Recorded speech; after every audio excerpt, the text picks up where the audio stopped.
Hello and welcome to my review of the Tyranid Gargoyles. They're an odd looking unit. One of these sets will cost you £18 for 10 of them, so the exact same price point as 8 Gene Stealers, and they do come in the start collecting old Tyranids box set, which I think you can still just about get from Games Workshop, where you also get a Hive Tyrant. You can turn him into a flying Hive Tyrant though, and 3 warriors.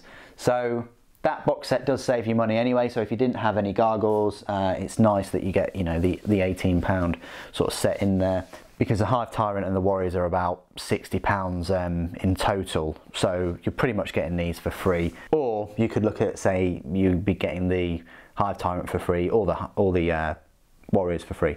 So anyway, £18 for the 10 models if you choose to get them separately. I've just noticed, and probably you might notice, that this horn is just broken, so I'm gonna have to fix that at some point.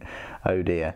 That's easily fixed. It depends on what kind of theme you're going for with your Tyranids. I do like the flying theme. I've chosen my Hive Tyrant to be flying with these big wings that he's got, and also I would like to get Harpy or maybe a Crone or something like that to go with the army, and I think these would just look like little baby ones, or you know, little infant versions of them. This guy's on a bit of a nosedive because his base broke, so like a lot of Tyranids or Chaos, I'm sure you'll agree, you might have difficulties with storing them, and because they've got so many sort of spiky parts and they take up bigger areas, they're not as sort of smooth lined as sort of Space Marines. They'll probably get damaged more, but anyway, they're interesting models. They come on these little bases which you don't need to glue. I mean, I probably would glue mine in after painting, but you know, paint the base but leave the stalk clear. But this is pretty much what they look like. They've got these wings and these little cannon, these little guns. They've got this sharp sort of horn, and then they've got these kind of claws on their wings too. They don't seem to be able to land. I know that a Harridan never needs to land. Apparently, it can be born in the air and then sort of, you know, flies all its life. But there you go. So they're interesting looking models, yes, definitely, and they would really fit your aesthetic for a flying Tyranid army. I'll show you a few of these. I do like some of them with the holes in the wings. I think that's pretty cool. But you can put them in a few poses, I suppose, because you can move their heads, you can rotate their heads, you can move their arms and their guns.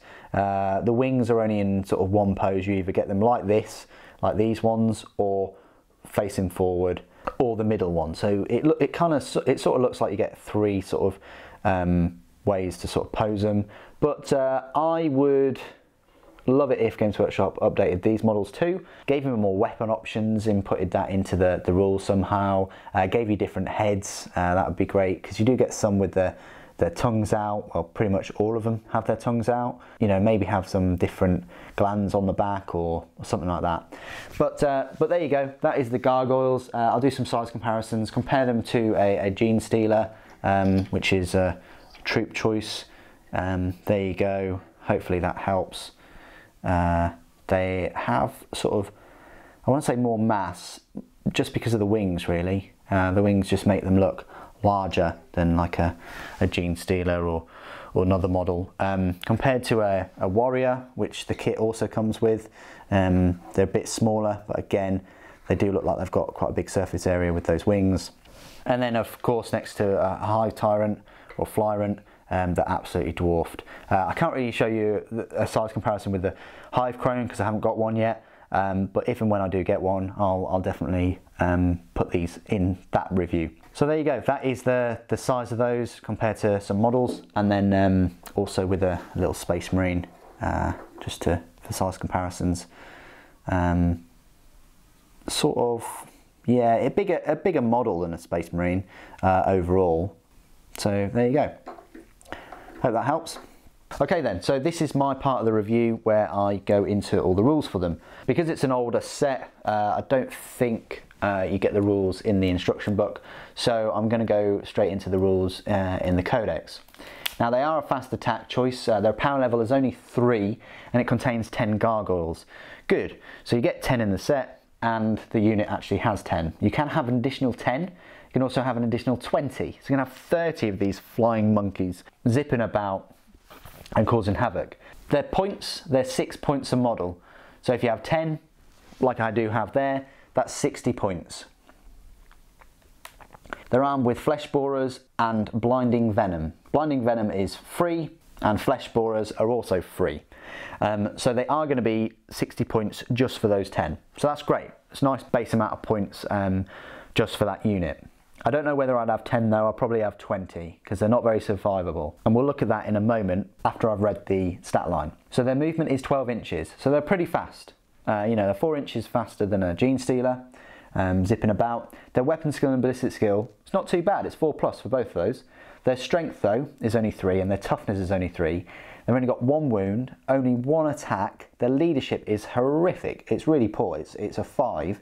And their save is even worse, it's 6+. Their flesh borer weapon, it's a 12-inch assault 1, strength 4, damage 1 gun. So not too bad, 12 inches isn't too bad, and if you've got 20 of them, you know, that's 20 strength 4 shots, so nothing to write home about. Blinding venom, which is melee, is worse a strength, it's strength 3, damage is only 1. However, if the unit suffers any unsaved wounds from this weapon, the opponent must subtract 1 from hit rolls for that unit until the end of the turn. Now that's probably one of the reasons why you get them into melee, because it means that if they have to hit you on a 4+ or a 3+, it's then bumping that up to, you know, 4+ or 5+, I suppose. But that's only for the turn, it's not for the entire game or anything like that. So that's an okay little modifier. Their abilities, they have instinctive behaviour, which means they have to be close to a synapse creature. Hail of living ammunition. This is a great little ability. If a unit contains 20 or models, this is one of the reasons why I said go for 20 of them, you can re-roll wound rolls of a 1 when they shoot. So that's quite decent. So although their ballistic skill is 4+, so it's 50-50, if you get any 1s, you can re-roll. Swooping assault. During deployment, you can set up this unit clinging to an airborne Harridan instead of placing them on the battlefield. Harridan, you wonder. Where is the Harridan in the Codex? Well, it's a Forge World model. I think it's about £300 or so, or 270, I can't remember.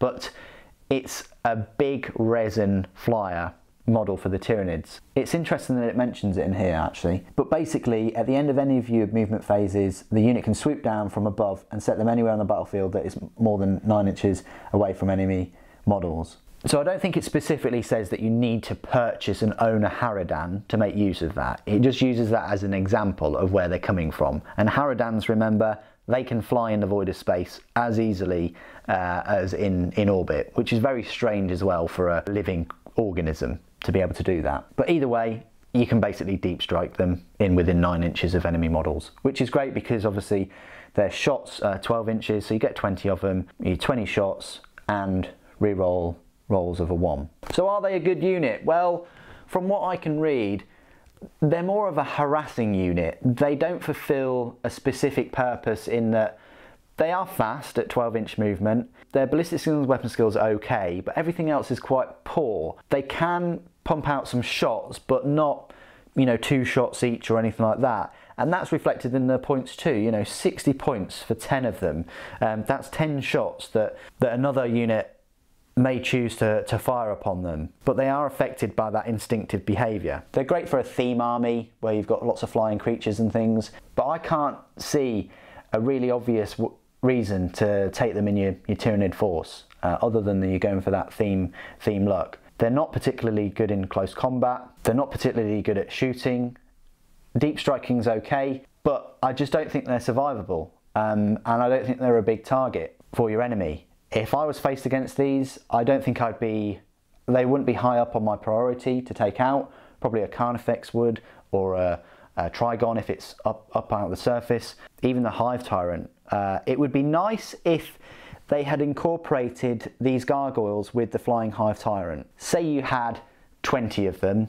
Again, that 20 seems to be the magic number, but say you had 20 of them and that reduced all hit rolls to the Hive Tyrant, because they're swooping about and taking shots for it. That would be really cool, and they do that with other models. I mean, just take Death Shroud Terminators for instance. They can jump in the way of characters and take shots, and they're big, lumbering, big Terminators. I would have expected these guys to have another ability that would cloud or reduce hit rolls or increase the save or just do something, take wounds off of them instead of other creatures. That's just the way I would sort of look at them. I play a fair bit of video games as well, and to me these just seem like Kryll. You have these things flying about a creature or a Hive Tyrant or something like that, and the person would be shooting at these rather, they'd get in the way. They'd be shooting at these rather than the target itself. And I just wish Games Workshop had just incorporated that another ability in there, even if it bumped up the price of them by 1 or 2 points each. But anyway, that's my whole take on it. That's everything I wanted to say about the Tyranid Gargoyles. If I've missed anything, please do put it in the comments below. Put how you use them effectively, whether you use them in competitive games. I'd be interested to hear your thoughts and opinions. Thank you ever so much for joining me today. Thank you for watching. For the Norn Queen.